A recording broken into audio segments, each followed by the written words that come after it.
Hey, it's Eric with Sprucehill Custom Homes and Renovations. It is Friday, July 21st. It's been a while since I've done an update video. So here's where things are at. Since I last posted a video, we have passed and completed all of our trade rough-ins, electrical, plumbing, low voltage, and we've passed framing inspections. We've had all of our professional observations on the home dealt with and paperwork submitted to the district. And we are now in the process of getting the home insulated. The insulators were here today. They got a bunch of spray foaming done and bad insulation installed.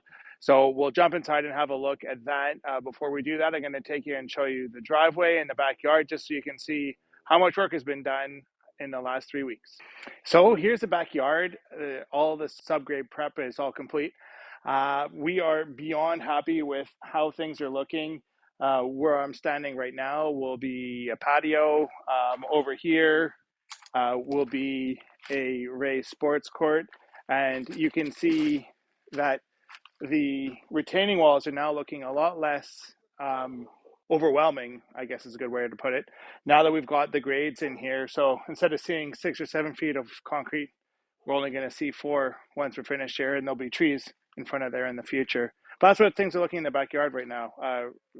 Really come a long way in the last few weeks. So we're inside the house now, and you can see that the insulators have been making a huge progress on getting insulation in the ceiling and on the walls.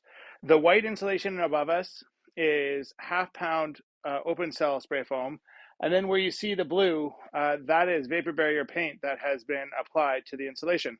That's what's going on inside the house. I'm not going to venture any further around because it kind of stinks in here. Thanks for watching. Have a great day.